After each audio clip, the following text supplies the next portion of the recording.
Welcome back to another episode of Rock Boys Football. Kirby Smart, the Georgia Bulldogs, not taking days off in the transfer portal. Christmas Eve, Kirby Smart goes out and grabs the number one running back available in the transfer portal from the Florida Gators, Trevor Etienne. And this is a guy that we've talked about in terms of being the best running back available in the portal. I can't wait to see what Trevor Etienne can do behind this Georgia offensive line, because the numbers he put up for the Florida Gators with an offensive line that flat out stunk in 2023. Now you're putting Trevor Etienne behind one of the best offensive lines that we'll see in the country in 2024. We talked about this. Kirby Smart, not going to add a ton of players in the portal, but he's going to add difference makers. Trevor Etienne, certainly one of those difference makers. Before we get into Trevor Etienne, talk a little bit about how he fits in to this offense. Just want to say thank you to you guys. A shout out to the Georgia fans. You guys continue to show a ton of love to the boys. We love covering this team, whether it's on the high school recruiting trail, whether it's in the transfer portal, all the Go Dogs. It means a lot. If y'all do enjoy the content, consider subscribing to the channel. Hope you guys are having a phenomenal Christmas. Dill, going to kick this one off to you. Christmas Eve, Kirby Smart, getting active in the portal. How we feeling? I mean, this is a huge get to Georgia because, again, you look, Milton, I thought, played really good football last year, but they really didn't have that, number one bell cow guy that they've had in the past where it was really, versatile, could kind of run whatever scheme they want, could play a lot of football. Again, they obviously dealt with a lot of injuries at that position last year. I just think to land a guy like Etienne, who's, so head and shoulders the best running back in this transfer portal, and frankly, one of the best running backs in the country, I think underutilized at Florida. Yes. I think he can play with enough talent at Florida. But again, I can't wait to see what he does at Georgia for the reasons you kind of mentioned. It's a 180 situationally. It's a perfect situation, a dominant offensive line, a team that wants to run the football, and frankly wants to feature really good running backs. Yeah, and that's not even a knock on Dejon Edwards or Kendall Milton. Like, those guys are phenomenal running backs, especially when healthy, and obviously both struggling with injuries at times in that 2023 season. Healthy Trevor Etienne is just a difference maker. I think that's the only way to put it. You look at his career numbers, again, in a Florida offense that is not nearly as dynamic, or 100% doesn't have the offensive line Georgia has. Trevor Etienne, 249 carries, 1,400 yards, 14 touchdowns, averaging 6 yards per carry his first 2 years. Though the number that stands out to me when you look at that 2023 year, 35 missed tackles and on 756 rushing yards.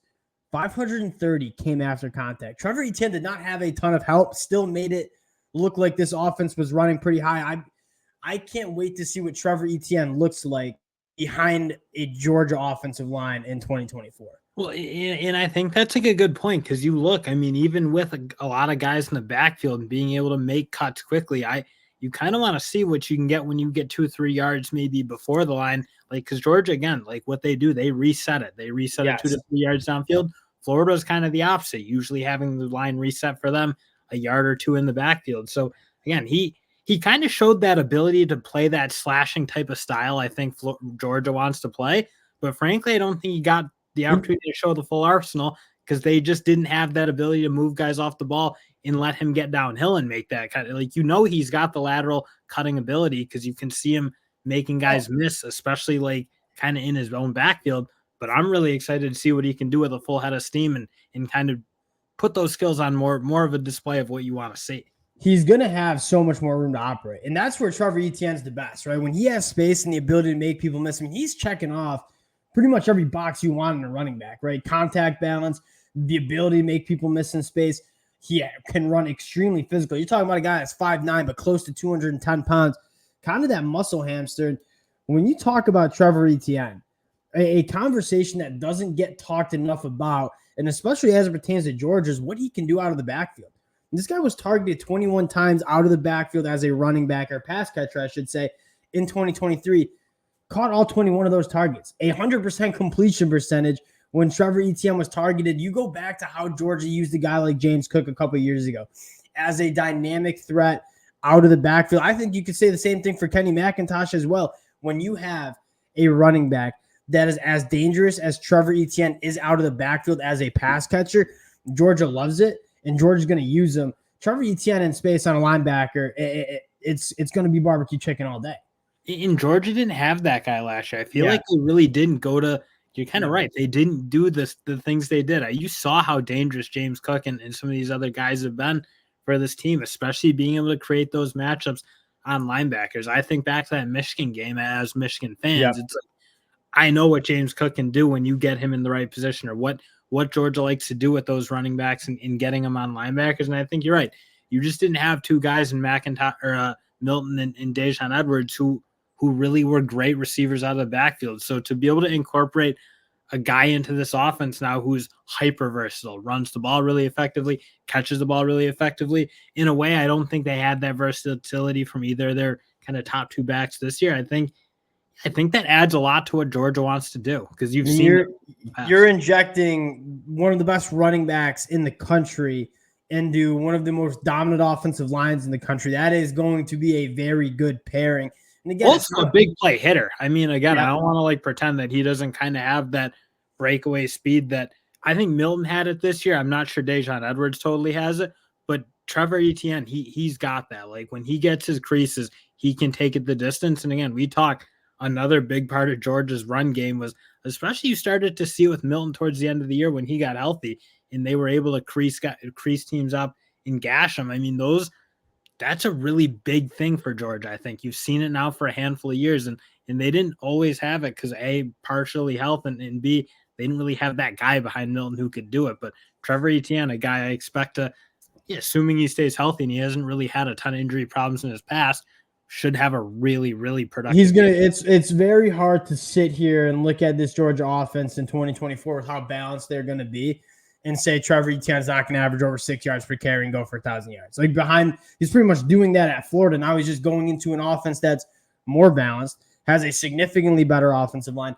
You're going to see Trevor Etienne put up a ton of numbers in this Georgia offense. And let's not beat around the bush. Why did he transfer from Florida? Better offensive line, and he wants more opportunity, right? And Florida fans were really frustrated that Montrell Johnson was getting all the work instead of Trevor Etienne. And you watch the game, and this is, I'm not a Florida fan. I was frustrated. I was like, why isn't Etienne taking the lion's share of these carries? I thought he was far and away the better guy in that backfield, and it just wasn't happening. And it's not even a knock on Montrell Johnson. They're running back too. It's just Trevor Etienne's different. Like, he's special, and he deserves to be a guy that's taken 250 carries a year, and I think he's going to Athens to get that kind of workload. Now, I want to talk a little bit about what Georgia's doing in the transfer portal in general, because it's just a really calculated approach. And we always say this, Georgia, they don't need to go out and grab 20 new players, because, again, this is a roster that there's not 20 players available in the transfer portal that are going to provide any value to Georgia. But you take a look at what they're doing and how calculated it is, right? Georgia hasn't really had a true X receiver that's been healthy. I mean, George Pickens would have been that guy, but obviously struggled with injuries before he went to the NFL. Still, you go out and get Colby Young. You struggle, and Arian Smith has kind of been that take the top off of defense, that track speed. He struggled to stay healthy, struggled to stay on the field and be consistent. You go get London Humphreys, who runs a 10,600 meter dash time, and then you bolster up the depth on that defensive line with the guy like Xavier McLeod. Kirby Smart taking an evaluation of this roster and saying, where can we find that 1%? Because when you're Georgia and you're chasing that national championship, it's about just making that team. The margins are slim, 1%.